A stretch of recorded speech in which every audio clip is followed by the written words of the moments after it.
city of lights. Running through the city of lights.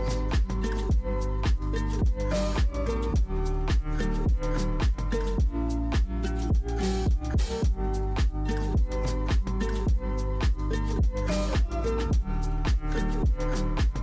my mind. Running through the city of lights. Your sunshine on my mind. Running through the city of lights. Running through the city of lights. Your sunshine on my mind. Running through the city of lights. Your sunshine on my mind.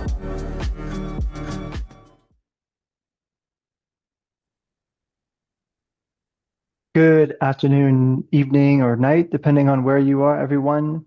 Welcome to EA Connect 2025. Welcome to the session called Discover How to Make the Biggest Impact with Your Giving.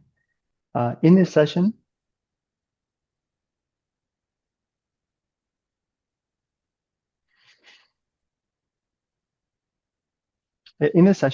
Frank will explore how small intentional commitments can create powerful global change. You'll learn about the evidence behind effective giving. You can discover how to maximize the impact of your donations and see how you can join a growing community of professionals transforming lives around the world. I'm really excited to welcome Frank to EA Connect. Frank Fredericks joined One for the World in June last year after his role at Accenture, where he was senior entrepreneur and served as lead for the Social Innovators Accelerator. Before that, Frank had founded World Faith, a global nonprofit working to end religious violence and mean communications.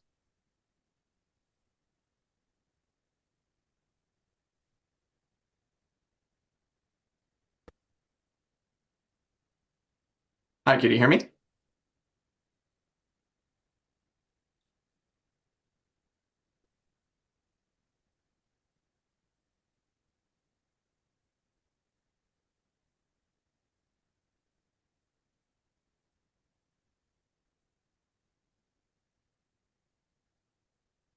Great, awesome. So looking forward to being here today. Thank you all for joining me. I just want to introduce this idea for those who might be less familiar with effective giving, and for those of you who are more familiar, why this is an important time to be involved in effective giving. So from that point of view, I want to get started. And just first of all, I want to introduce myself. So this is me. I'm at the wheel here. You can see those are my sisters, Brianna and Candy, and that is my mom. And on my mom's lap is my brother Jeffrey. And my mother, was 25 in this picture. And so as a parent myself, I just can't imagine having four kids at 25. My dad was 27, and first of all, if you don't know what car safety looked like in the 80s, this is how we drove around. So not a lot of car seats. If a kid gets sick, you can't go Google the symptoms because there was no Google. My dad was self-employed, so we didn't always have health insurance. And so I know my parents struggled quite a bit, like many parents do, when you're trying to take care and keep your children healthy, but you don't always know exactly how to do that the best way. And one of the toughest things my parents experienced was um, one of the toughest things my parents experienced was the um, finding the brother of my body hanging from his crib one night. Um, and I know as a father of three how hard that must be for a parent to find their child in this way. But now as an adult, I reflect on how preventable was this. And in fact, we know that these are preventable. Crib deaths are preventable because most of us here have never heard of a crib death in the last 10 or 20 years. This doesn't really happen anymore.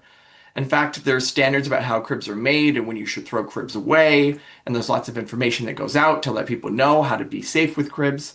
And so it's important to remember the difference between a prevented death and something that's just been preventable. And we want to really focus on this idea of going from preventable to prevented.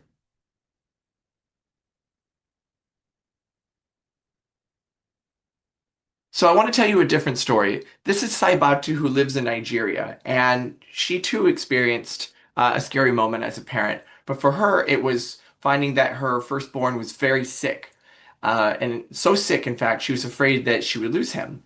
Now he recovered, but from that experience, she learned that um, the reason why her child got sick is he actually hadn't attended his immunizations that are given freely by the Nigerian government.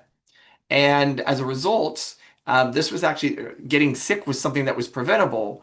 But the challenge is if you are in extreme poverty, which means you're living under $3 or equivalent per day, about 80% of your time and energy is spent on earning the money and or getting the food that you're going to feed yourself and your children that day. So if you think about it, even if the inoculations are free, if they're 20 or 30 kilometers away, are you going to take that day off of work, then bring your children over, and then will you have enough for food at the end of the day? And so this creates impossible decisions that are difficult for parents to navigate. Now, in this case, her dedication to trying to find a solution led her to find about an organization called New Incentives, which gives just-in-time cash transfers for parents to be able to make it to those appointments so that they're not having to make this trade-off between do I put food on the plate or do I end up missing these immunization appointments. But not all parents are so lucky. In fact, over 13,000 children die a day of preventable causes. And we say preventable because we know what is happening. We know what the diseases are. We know how to address them. And we simply don't have the right resources in the right place at the right time. And it comes down to the fact that parents have to make really difficult decisions for their children. And that could be in a few ways. It could be like, is it food or is it shelter? Is it education or is it healthcare? And for many parents, you can understand why they may even prioritize education over healthcare. After all, if you don't get correct healthcare, you may be able to your child may not get sick. You run the risk, but if you don't get an education, you're pretty much going to be convinced that you're not going to have much economic opportunity as a result. So a lot of parents make that decision, and that's understandable. But the outcome of this at scale is that there's these large number of preventable deaths, and if we can get the right resources in the right place, we can prevent them. Now, many of you have been hearing, especially those who've been in the EA community for a long time, we've been hearing about extreme poverty for pretty much most our lives or our careers. And it's important that I want to mention that this isn't some intractable, giant, everlasting aspect to humanity. Now, up until 1960, not only did the majority of humans live in extreme poverty, but it seems like that to be the case for all like kind of recorded history. But since 1960, not only has the percentage of humans living in poverty dropped, but the absolute numbers are dropping as well. So we're making progress. So it's not like we're at the beginning of this endless marathon, but rather we're 23 miles in, and the question is, do we have the motivation and dedication to push through that last 5K? And are we going to do this in 5 years or 50? The difference in terms of lives lost over the next 10, 20 years is substantial based off that difference.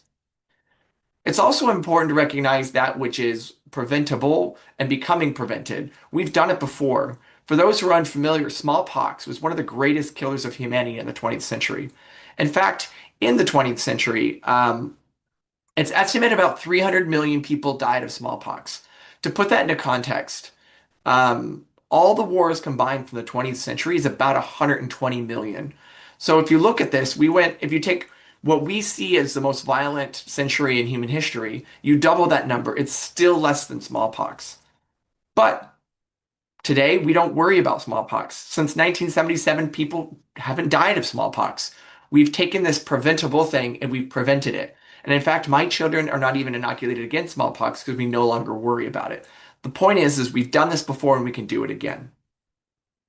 However, and while we look at this from this kind of big history point of view and see all the progress that's been made towards reducing global suffering and the effects of poverty, this has been a particularly rough year. It's been a brutal year in international development. The USAID cuts of about 35 billion has been the largest recorded decrease in international aid in recorded human history. And specifically, the biggest things that relate to health is the PEPFAR funding, which was cut from HIV/AIDS work, over $1 billion in maternal and child health, 800 million in malaria, and 400 million in fighting tuberculosis. These cuts are dramatic, and it's been estimated that over 400,000 children have died this year that would not have died had this funding been maintained. So this is a moment while on the big picture we see ourselves moving towards, reducing global poverty. This year in particular, the need is so acute because many of us have expected our governments to pick up that slack, and that's just not the case. It's something that is upon us to take action on. So I want to shift now. I've been talking about these big numbers and big picture stuff, but like I'm just one person. How can I have any impact on any of these things? So with that in mind, I want to do some live polling. You'll see here on the top left URL or in the top right a QR code. And what I want you to do is these are anonymous questions. We're not capturing anything on you. I want to just get a sense of what are our current behaviors and how might we be able to have impact with our current behaviors. So the first question here is, how much did you donate to charity in 2024? You should be able to scan that QR code and start filling out the survey. So I'll give a minute for that.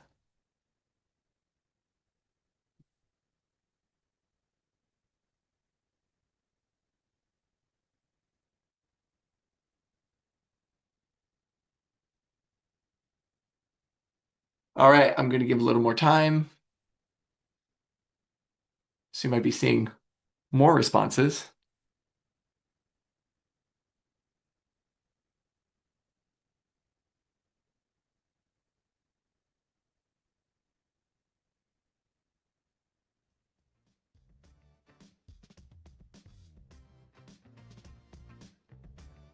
Give it another minute here.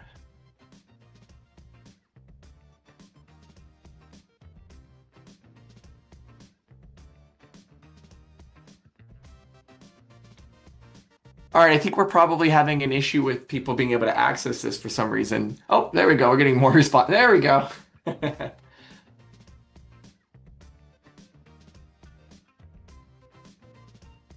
Oh, my apologies, folks. There's a slight delay, so just bear with me. I'm now seeing that data come in.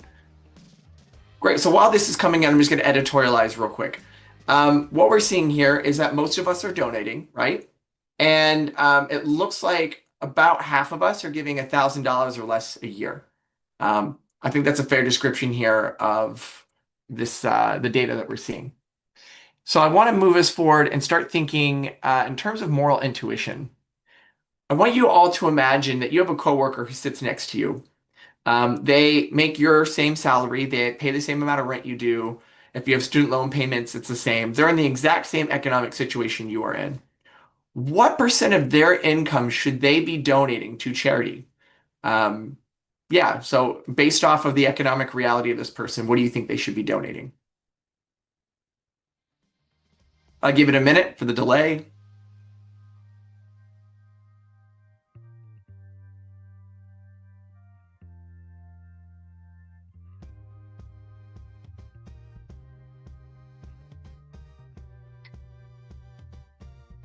See if we get some more responses.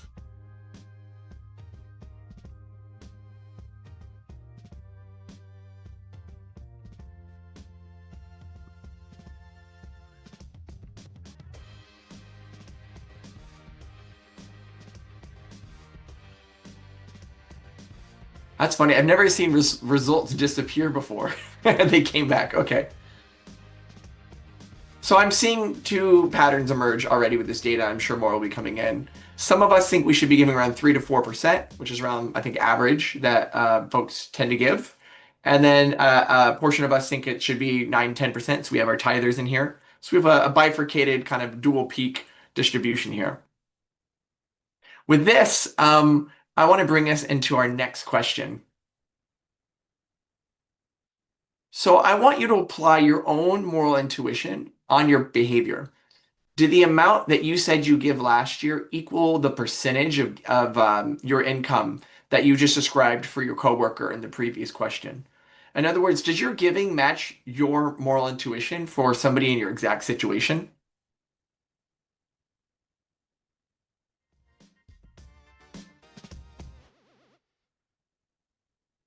We'll give some time for folks to respond.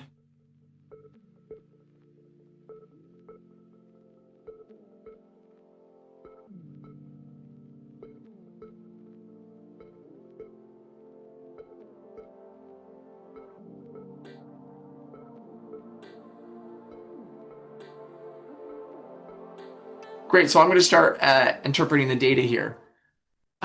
You are all passionate, morally driven people who are taking time out of your Saturday to tune into this and then specifically listen to about effective giving.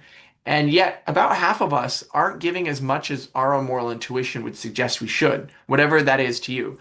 So, this isn't my opinion, this isn't society, this isn't anything else. There's a gap between your moral intuition and the amount that you're giving. So, the question is, why is this? In order to understand why so many of us aren't giving as much as we'd like to, is because the number one reason why people give is that they're asked. Your friend is running the marathon. Maybe your aunt sends you a link to a cancer charity because you lost a grandparent to cancer. It could be Little League, after school, whatever, things in your community, a soup kitchen, right? People give because they're asked. The challenge here, of course, is there's no reason for us to assume that out there, those people who ask us to donate are ever going to ask in a way that aligns with our moral intuition of how much we feel we should be giving. And so this requires us to be a bit proactive. And the challenge, of course, is that if we're going to be proactive in our giving, we want to be confident that we're giving well. And that drives into this next challenge, is that doing donor research is hard. It causes lots of friction. So first of all, about a third of donors do, only about a third of donors do any research. And most of those people just validate the one option. And in fact, only 3% of donors are doing comparative research. Why? It's really hard to do comparative research. If I'm not giving as much as I'd like to, I don't want to spend 3 hours sitting there going through different annual reports and Googling to learn about the specific cause area that I don't have any expertise in. And yet I do want to make sure that I'm giving effectively. So I want to give more. I'm only giving when I'm asked, but I want to be confident that I'm giving well. And it just leads a situation in which we tend to underestimate how much more effective things exist out there. And in particular, most donors through polling suggest that a highly effective charity is only twice as effective as your average charity. And as many of you know, that's just not true. A highly effective charity is up to or over 100 times more effective than your average. So we want to do a little live polling. We're not going to be able to do this so much with like an interactive way, but you can do this in your own mind and to see how you actually come out in terms of what you see. So we have 4 interventions, and we want to know which is most cost effective as it relates to cost per life year that you extend. There's a microfinance program addressing violence. There's a preventative treatment for malaria.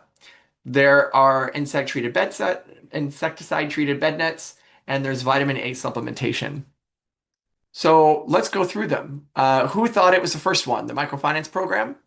That's about $5,000 to $10,000 per life year. The intermittent preventative treatment, that's about $80 to $800. So we already see a 10x multiplier there. Bed nets, $40 to $120. And vitamin A supplementation can be up to or under $10 per life year. So you can see this huge disproportionality of effectiveness here. Now, there's 2 things I really want to highlight. One is just, it's not surprising that maybe vitamin A supplementation is more effective than this microfinance program. But I don't think any of us intuitively thought there'd be up to 1,000x multiplier on that. So first of all, just the non-linear relationship is not intuitive for us. The second thing I want to highlight is this isn't to suggest that we shouldn't be giving in microfinance programs or to when your friend runs a marathon or the cancer charities or any of this. But if you're not giving as much as you feel you ought to be by your own moral intuition, why not fill that with highly effective giving that you know consistently is having outsized impact? That's all we're suggesting, is that if you're not giving as much as you would like, fill it with this type of giving in the background. And we see this disproportionality show up all over the place. For instance, it takes 800,000 pounds in the NHS system of the UK to avert a death or save a life.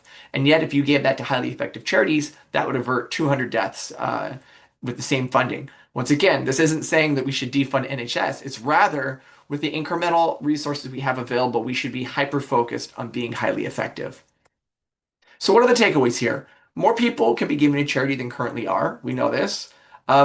At least half of us would like to be giving more based off our own moral intuition, and all of us could be giving more effectively. So, One for the World, our whole mission is to introduce people to effective giving with a focus on poverty and global health. And from that point of view, we encourage people to start off by committing 1% of their income, starting at least, and you can move it around as you would like to, giving to highly effective charities specifically focused on poverty and public health. We do this with a partnership with GiveWell, who is our third-party charity evaluator. They, of course, many of you will be familiar with GiveWell, look at what cause areas are tractable, neglected, and high scale. They look at interventions on effectiveness in individual organizations that work at scale and also are hyper-transparent and cost-effective.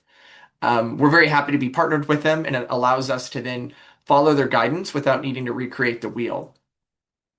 Right now, that guidance suggests these are the most highly effective organizations we could be giving to in this cause area.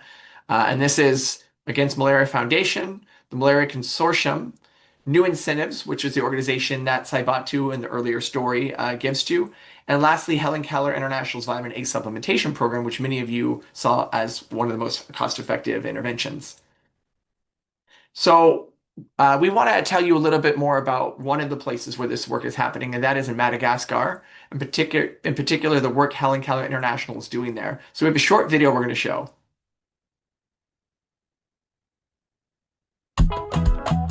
Every child deserves the chance to dream, learn, and grow up healthy.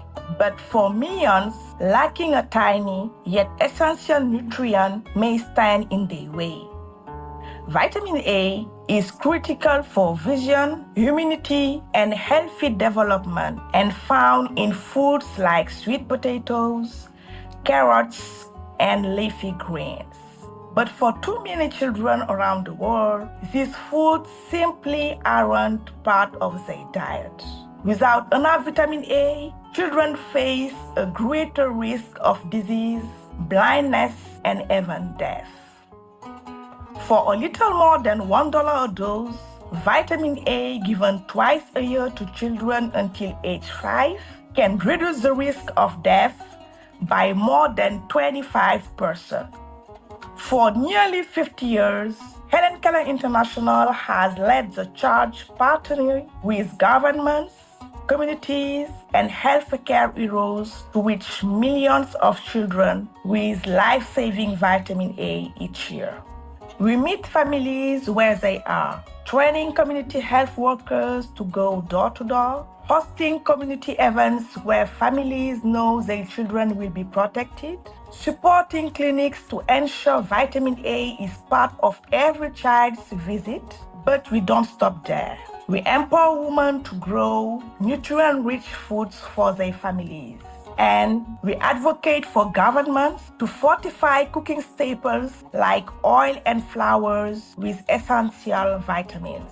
Vitamin A may be a micronutrient, but its impact is mighty. Together, we can give every child the chance to see clearly, grow strong, and thrive. Help us save lives, one small dose at a time.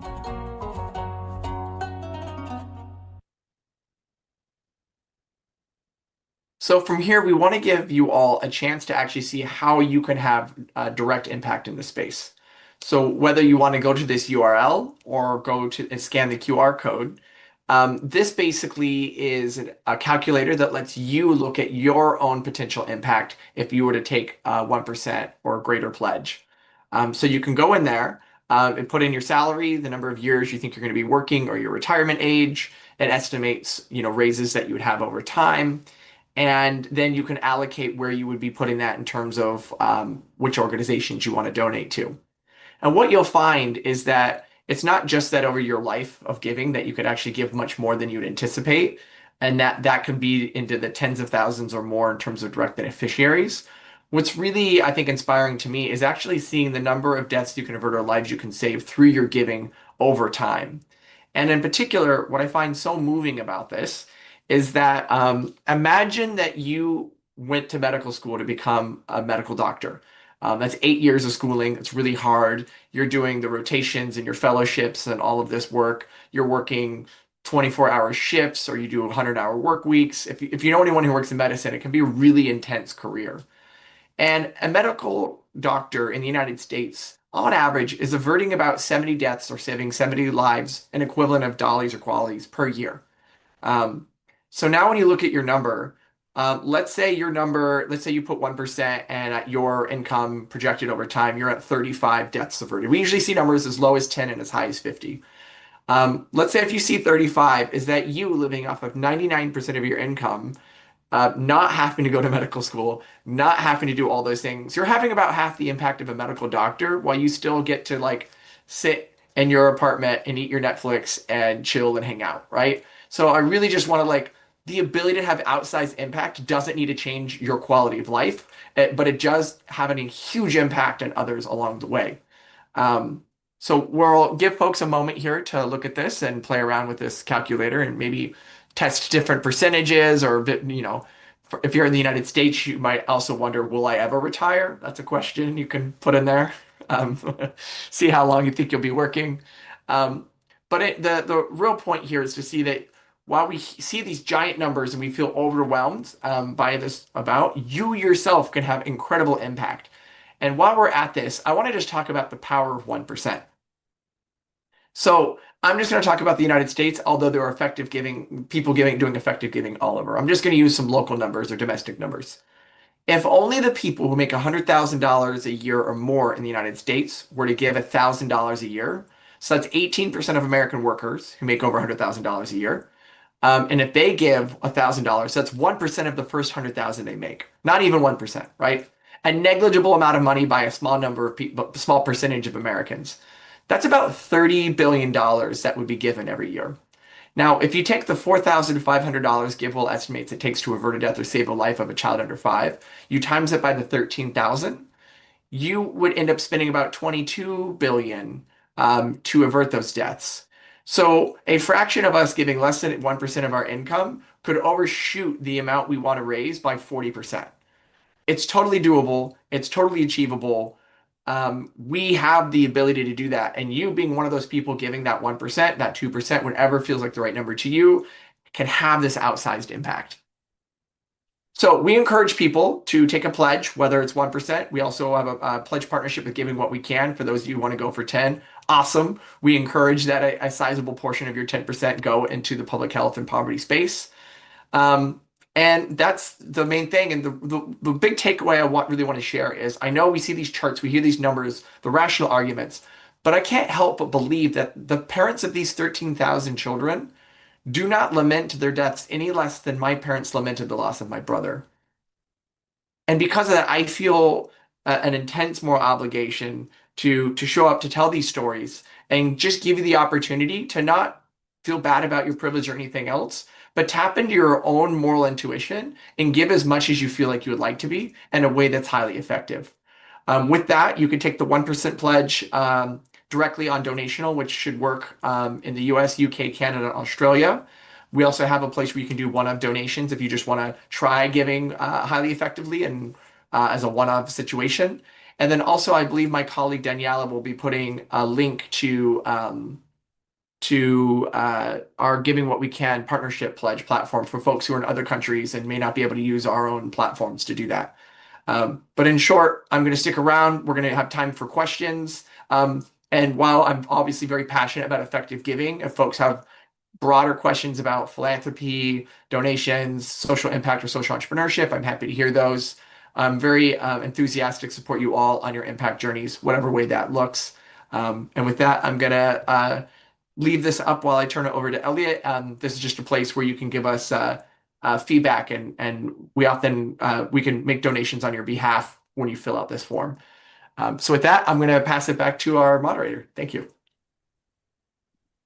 Thank you so much, Frank, for that compelling talk. I feel so rejuvenated and refreshed on these ideas that I've visited before, and just hearing you talk about them is making them much more real to me, especially the perspective of the people in the vitamin A video. As a reminder, your audience, if you have any questions for Frank, you're welcome to submit them via the Swapcard app in the questions area. I'll be selecting a mixture of questions from there as well as some that have come up for me. Sounds great. Well, Frank, I wanted to kind of kick it off the questions with this something that came up for me. So these days, it seems to me that the problems of the world are really complex. There's a lot of different things coming at us, a lot of different ideas and things that are kind of the world is just full of crises, it seems sometimes. So poverty, however, is a problem has not gone away, as you showed in the chart as well as in your presentation. How do you keep your eye on the ball around poverty, global health? And how do you keep that in the front of mind for people considering making donations and and updating their effective donations? Sure. I think our head and our heart has to work in tandem to guide us in a way in which we can make decisions that are better than if we didn't think about them, right? So I'm Mm, not saying that we can like we're going to get it right, or there's a right way or a wrong way. But I think that in a world that is large and complex, it feels extremely clear and salient to me that there is no reason that children should be dying under the age of 5 of preventable causes. That is why the founders of One for the World founded the organization. That's why we exist. And that's why I'm able to get up and tell the story of my family losing my brother multiple times, again and again, because I truly believe this is necessary. It's urgent and it's clear. It's so clear. We know what's needed and we know how to do it. Um, and I would add on to that with a yes and. Um, for those many folks who are giving to One for the World, 1, 2%, some of them much more, um, we're not the only cause that many of them are giving to. And that's fine, right? If you also care about animal welfare, you can also be giving in that direction. There's great organizations you can giving, there. If you care about existential risk, if you care about, I do some of my giving in my local community in Astoria, Queens, in New York City, where I live, right? We can walk and chew gum at the same time. And just because many things are complex doesn't mean some things aren't clear. And I also think it's easy for each of us to look at the state of the world and figure out not just where the need is, but also where can I fit in well into that need. And each of us has a portfolio of, time, treasure, and talent that we can invest into making mm, a better world, where you spend your time, where you give your money, where you apply your skills through your job or outside of work, right? And as a result of that, we all make this portfolio. And then even within how we give our money, we all have our own portfolio. Now, we should be reactive to that. Just like when market changes, we may rebalance our investments. I doubled the amount I give in highly effective giving for public health and poverty this year because of the USAID cuts. mm. Um, but at the end of the day, our mind and our hearts need to work together. And just because there's complexity doesn't mean we need to deny that which is clear. Yeah, thanks a lot for that. Having focus isn't the same thing as being exclusive and tunnel vision. Uh, Absolutely. and yeah, and especially as you mentioned, in this year, it's been really salient in my view because of those cuts, those cynical cuts to USAID. Mhm. It's really messed up. And yeah, so thanks for that. Um, Actually, before your session, I sat in on Dr. Peter Singer's fireside chat, and he he answered a question from the presenter about like how did you get interested and started with your journey that you're on today. And I want to pose a similar question to you. You mentioned thank you for being the vulnerability, but sharing with your family tragedy. I'm so sorry to hear that. Thank you so much for sharing that. Um, and I wonder, like, now you're a professional and you've come from this background uh, and you have, as I understand from your portfolio, you have this a religious background and you really care about the world. And what is some of the things that have inspired you to go on this journey that have brought you to the position to advocate for ending poverty? Yeah, I think it's a wonderful question, and I think it's behind all of the really thoughtful, rational and rigor that we see in this work, I think it's Mhm. important to affirm our humanity, and there are other aspects to why we do this work. For myself, I grew up, my parents were young, as you saw. They struggled, they got divorced when I was young. I didn't have a very, I don't know, psychologically healthy child. Like, it was a challenging childhood. And the way I responded to that was I basically went to church and I got into music, which were tied together. I was on the worship team at my school, and my school, which was religious, and also my church. And one of the things that I learned in church, particularly in the evangelical tradition I came from, is that the power of doing mission work. So I went on a couple mission trips and did this sort of work. And as I've grown older, I've found that there are aspects to like doing mission work that are maybe problematic. And I revised some of my priors about how and why we should engage, in international type of volunteer efforts. Mm. But one fundamental thing that I realized that gave me a lot of purpose was that I could accept the suffering in my own life Mm. if I could find ways to put it in purpose of service to others. And so for myself, just being able to find ways to make myself useful um, is something that allowed me to, I think, heal through negative things I experienced in my life. And even as an adult, when I may be less religious now, I still believe that I have a moral compulsion to be in service. And that's what drives me. And what I really appreciate about it is I don't feel it's a moral mandate or I don't feel it's an obligation, but I think it's like a moral curiosity. It's a world built of coulds and not shoulds. And from that point of view, it's how much impact could I have? And so I would definitely say these experiences really drove me in that. And I think one rabbinical story that actually illuminates this idea really well is there's a story in which an angel visits a man and says, I'll answer any question you want. And he says, okay, what is hell? And then the angel brings him to a room, and there's all these people who are very hungry around a giant bowl and this giant cauldron, and they all have really long spoons, and they scoop up this delicious smelling soup, but they can't reach their own mouths because the spoons are Mhm. so long. And he's like, this is hell. And he's like, okay, I can't look anymore. Take me away. Okay. And then he says, okay, what is heaven? And the angel brings him to an identical room. And there's all these people around a giant cauldron, and all the giant soup, and it smells delicious, and they have the long spoons. But now they're feeding each other. Mm. And so this idea that we need to be, whole before we can be in service of others, it Mm. is the act of serving that I think brings wholeness to our lives. That's so good. That's the delicious story. I love a good story that ends with us getting fed. Absolutely. Um, that was very rich. Thank you for that. And yeah, I'm so glad you had that spiritual community to bring you to your best self today. I wanted to ask touch upon a question that came up in the chat. Thank you for that participant to Pilar. Um, Understanding that the 1% donation, the 1% pledge, is organized around a lot of us working together to feed each other from the soup, as it were, and requires a large uptake. And Pilar would like to know, like, what are some ideas that you and One for the World have for reaching a larger audience, reaching the bigger audiences? Um, we need to grow to make, I think you've written about this, how the movement needs to grow um, for us to go beyond just specific campaigns to do this and that. Yeah, what are some of the main objectives that One for the World is looking to do um, to grow the movement? Great And what are some question. challenges? Yeah, I'd almost say we have hypotheses, right?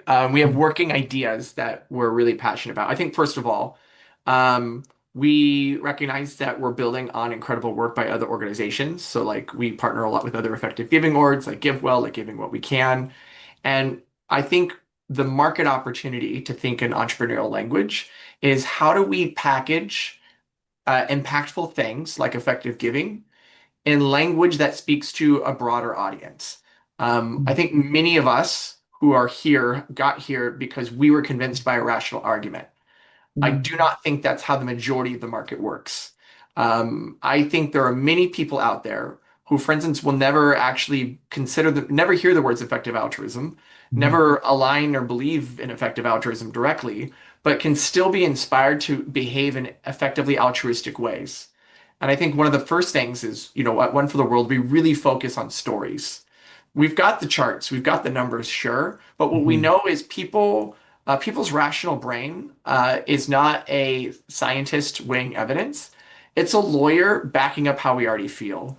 So you tell a Mhm. story, people have a feeling, and then you give them the evidence. Hook, case, call, right? And so we Mhm. want to make it really clear first, let's tell stories that are salient and inspire people. Let's equip them with a way that then they can substantiate that so that then they're able to make a decision, right? So I think that's one. I think two is there is not a right amount anyone should be giving. I don't believe that there's a special formula or percentage or anything else. Um, I think for many people, you know, philanthropy at all, maybe not an appropriate ask. 40% of American households can't afford a $400 million emergency, according to the Federal Reserve. I'm not really interested in like trying to convince a single mother in New York City who has a Mhm. minimum wage job to be involved in philanthropy. So I think it's understanding too that we need to be really responsive to people's economic realities, and some people can give a lot, some people can't give at all, and Mhm. what is the right place? And so we use 1%, not because our donors actually only give 1%. We have some donors giving 30, 40%, many giving 10%, but rather it's an easy way to start because if you start giving 1%, suddenly a year or two later, the impact starts to accumulate. And then also you're like, now I'm curious how much more impact I could have, getting to the coulds instead of shoulds, right? Mhm. The last thing I'll say is right now we have chapters on campuses. And we also do a lot of workplace talks and organizing with community ambassadors, particularly in tech consulting and finance.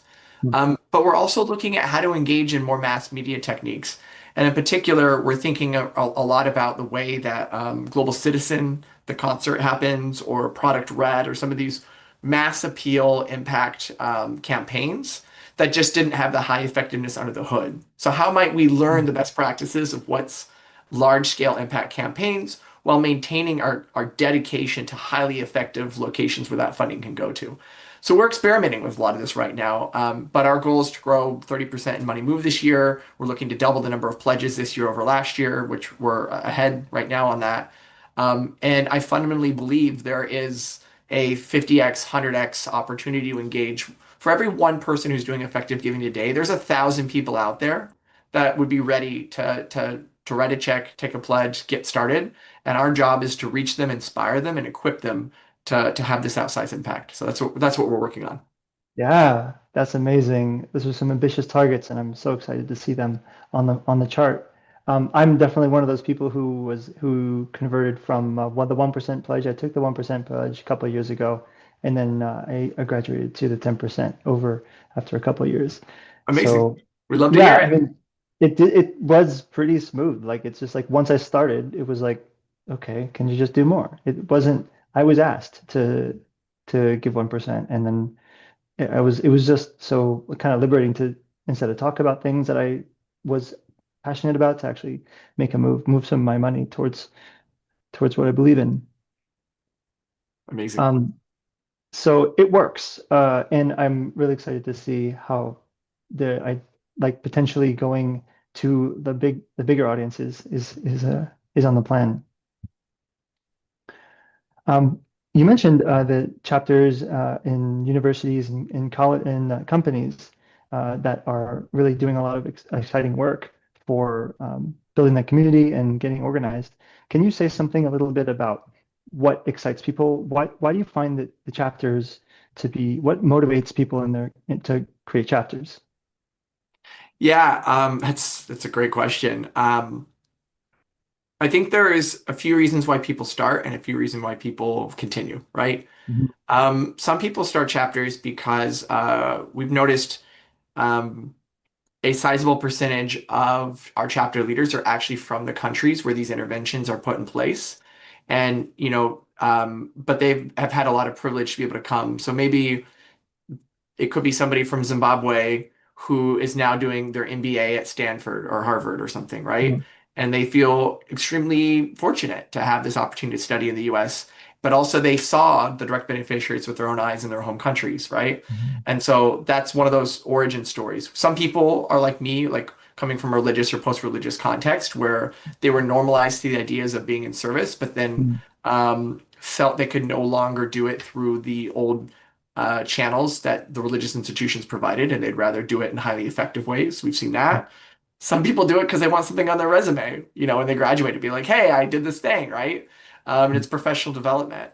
But I think the reason why people like end up continuing to do it because it's fun and it's effective. Like, we students are throwing events, they're doing pledging, they're doing tabling, they're building community, and then suddenly at the end of the year, if our average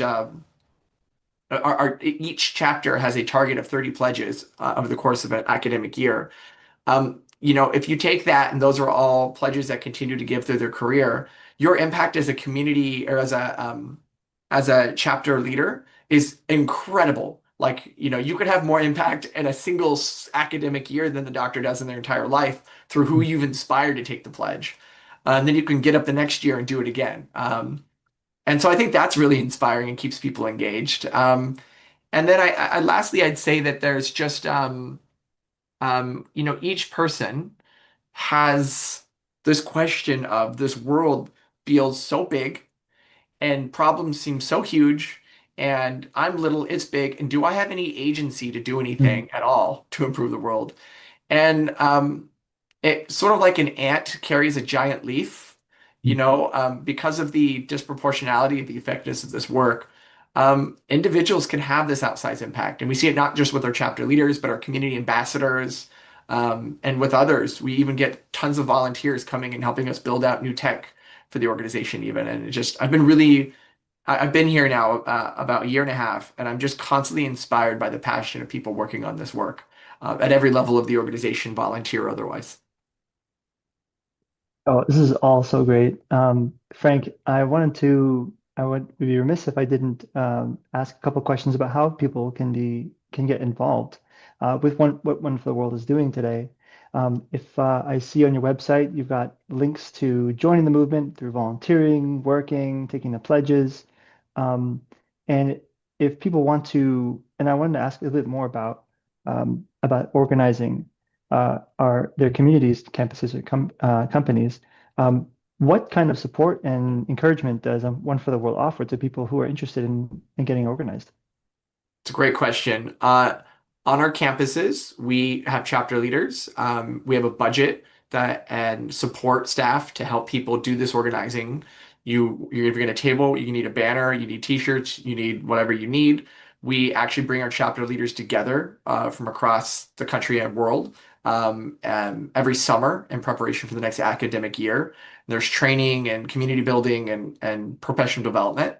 I think that really covers the student side. Our community ambassadors, we generally do a community ambassador retreat in the spring, bring folks together and actually kind of rebuild and redesign what does it look like to do this work. So every year we're constantly improving it with the direct input that happens with our community ambassadors. So you can not just go, it's more than just being trained up or something like this, the community ambassadors, but it's also like you can help set the entire agenda for how we engage with workplaces and corporate work.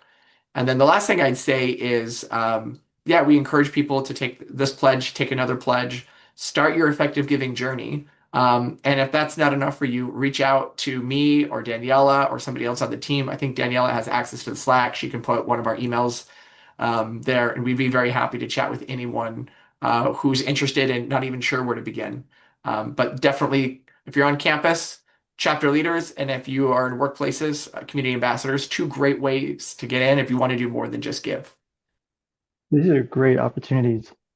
Frank, it sounds like you're really setting people up for making a difference and also having fun uh, and getting really meaningful skills because one of the hardest things is to convince somebody to make a change uh, and to make a change oneself. And furthermore, to make a change that's like a permanent lifetime commitment. Not often do people get an opportunity to learn how to do that. But And these we are, see that. Oh, yes, I'll go for it. yeah, it's like asking somebody to get a tattoo. Totally. Well, and that's the amazing thing is that now that One for the World has been around for 10 years, you go to CEA, there's several former chapter leaders now who work there. You go to Open Phil, there's several former chapter leaders. You go to the Good Food Institute, you go all of these different, there's now former chapter leaders from One for the World in virtually all these organizations. And many of them will say, my first EA step was taking the pledge and then becoming a chapter leader. And so we hope that we can continue to be a tip of the spear that feeds more people into this movement. Um, and I think there's an incredible opportunity that as we scale, hopefully we can contribute to the scaling of the movement itself. Profound. Tip of the spear is great, and it's a love spear. To be clear, it's a loving Yes. thing, like a Cupid thing.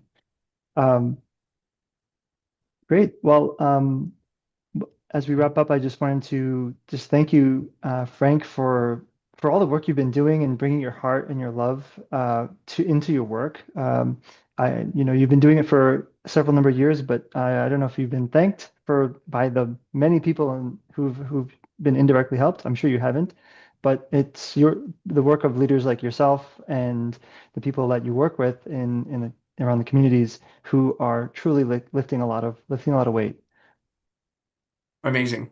I would say that I feel very fortunate to get to do this work. And I'm personally very thankful and inspired by the people who've been doing the work much longer than mine. Once again, I've only been in this space for this specific role 18 months. But the team that we have in place, the chapter leaders, the board members, many of you who've been part of this work, is why I feel fortunate to get to do it. Lovely. Do you have time, Frank, for one more question? Sure, That absolutely. came in from the audience. Um, it's thinking about One for the World's budget. Yep. And if you had an additional 50K pounds, the question was in pounds, 50,000 pounds, in addition to your current budget, marginally, to maximize new counterfactual effective giving, how would you spend it over the next 1 to 2 years? I love that. Right now, we're trying to do a lot of pre-validation work. I should say, I think and act a lot like an entrepreneur, a social entrepreneur. So I'm always thinking, how can I take an idea and quickly invalidate that idea, figure out if it's a bad idea or not.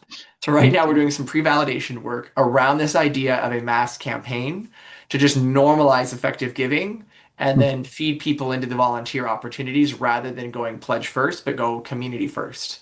Um, we want to, and then if we validate that over the next 6 months, our fiscal year starts July 1st. We'd actually love to like have a separate dedicated budget specifically on a mass media engagement, which includes a staff member, doubling the amount we spend on advertising. And personally, I think that's about $100,000 spend for the first year if we get through if we have enough evidence that it's worth. I think year one would be about 100,000 I'd spend on that, which is, I mean, 50,000 pounds is about $80,000, is, in the neighborhood.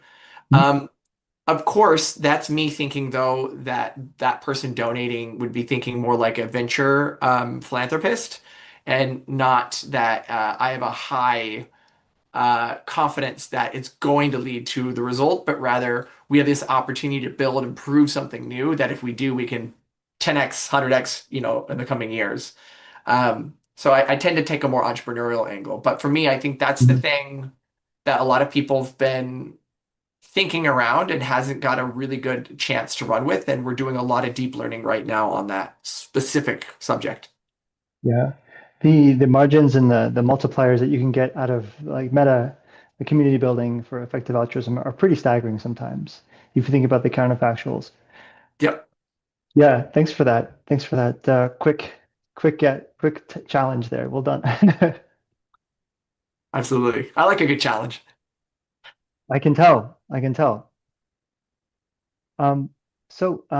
Thank you so much to the audience. I wanted to thank the audience for tuning in today. It's a really important topic, and I really appreciate each of you for listening and viewing in.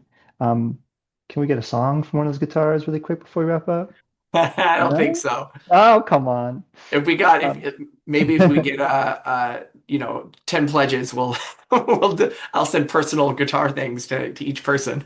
we'll hold you to that. Hell yeah. We get 10 pledges out of this, I'm gonna send 10 different custom videos to whoever pledges. Yes. That's a deal. Um, Thank you, Frederick. Thank you, Frank, Fredericks, and we'll wrap it up there. Thanks so much. Pleasure being here.